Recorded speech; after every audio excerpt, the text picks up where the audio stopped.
Nintendo news and reviews. All the Nintendo news you need right here at Nintendale. Hello YouTube, so it's me, Dale Clark. This is a rather informal Nintendale, but there's a lot of 3DS information coming your way.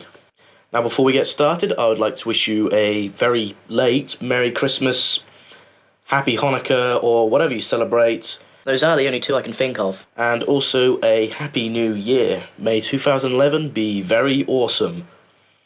Also, the reason why this is more of a vlog type video is because I haven't finished updating the rest of the Nintendale media. So this isn't technically an episode of Nintendale. Right, down to the dirty stuff.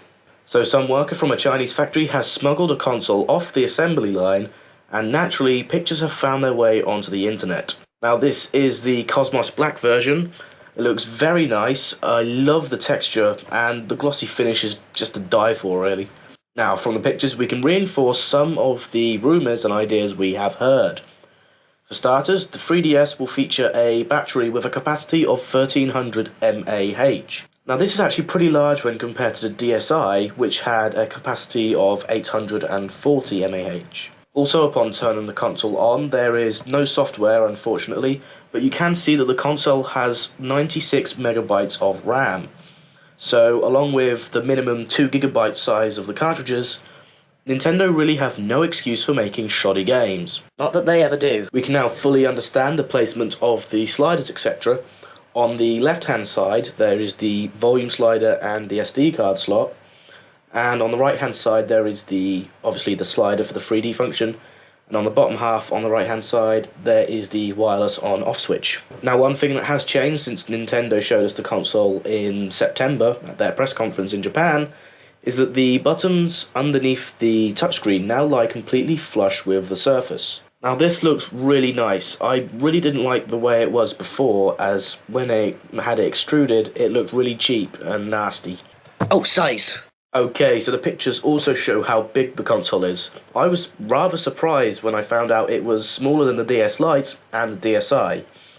Just about. Now this is pretty much the newest overhaul of information we have on the 3DS, and it was all released yesterday on January the 3rd. Now I'm going to talk about 3DS things. Nintendo announced that there may be a problem with children under 6 viewing the 3D effects, as it may damage their eyes because their eyes are still developing at that age. Nintendo certainly have a lot of health issues with their consoles. But fear not, as the 3DS features a pin-code lock system that permanently disables the 3D effects and renders the slider completely useless. Well, I say permanently, but when you hit the code in again, you'll get them back. So hopefully we won't get any annoying health warnings each time we put in a game. Like with the Wii. Now the second thing I want to talk about are the games. Now there are about 100 games currently being developed, but I want to mention my top 5, and definitely the 5 I'll be buying. In at 5, Legend of Zelda Ocarina of Time. Now, I've never actually owned a Zelda game, I must confess that, but this one looks good and I'll be sure to grab it. In 4, Mario Kart 3DS. Now I had Mario Kart DS and I had Mario Kart Wii, so I'm not all too fussed about this title. However, it does look like it's the best driving game currently in the lineup, and with Wi-Fi not actually confirmed, but it's a pretty sure bet that it will be there. In at 3, Kid Icarus Uprising. Now this looks amazing. That's enough said about it really, because I don't know anything else about it. In at 2, Nintendogs plus Cats. Now of course, when I bought my DS Fat, it came bundled with Nintendogs. And after seeing the preview of Nintendogs and Cats, it looks really, really good.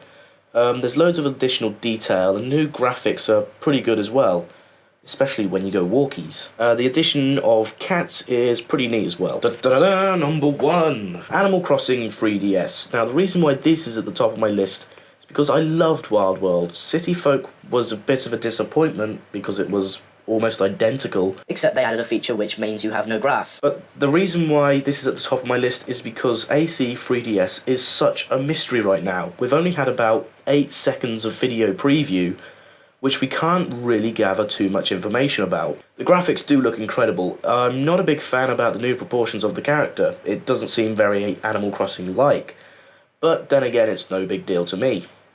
Probably the 2 most intriguing parts of the video is the park bench which is there, and also that there is a beach on the west side of the town. So yeah, I'm really hoping to get an in-depth look into this game when we hit Nintendo World 2011. Now this moves us nicely onto my third and final thing I want to talk about. Now in case you have been living under a rock, you should know that Nintendo are holding free events in January. Nintendo of Japan will be hosting the 3-day-long event called Nintendo World 2011, and this will last from the 8th to the 10th of January, where there will be playable demos of 15 3DS games, and also trailers and gameplay videos should be expected for about 30 games and software. The other two events will be held simultaneously, except time zones may affect it. Nintendo of America will be holding a press conference in New York on January 19th, and on the same day, Nintendo of Europe will be hosting a similar event in Amsterdam. Now, what can we expect from these? Well, all the decent games will be covered at the Japanese event, so I'm not too bothered about that. However, the main reason you need to watch it is because we finally get official word about the 3DS release date and release price. Now, if you want my estimations, I think here in the UK we will get the 3DS around the 18th, 20th of March, and in the US you'll get it about the 25th or 26th-ish. Now, as for the price, no one yet has made this connection. Now, when the Wii launched in Japan, it cost 25,000 yen. Sound familiar? Well, it should do, because that's how much the 3DS will cost to Japanese buyers. As a comparison, when the Wii first launched, it cost £180 and $250. However, I think we're going to have to pay more. A direct translation from 25,000 yens today is currently £195 or $305. So for my pricing estimates, I reckon it will be about £190 or $270. Unfortunately, I've hit a problem. You see, before Christmas, I had about £120 saved up in my 3DS fund, and now I have this. And actually, it's my nephew's first birthday tomorrow, so I probably only have that now. £5. Well, there you have it. I hope you had fun watching.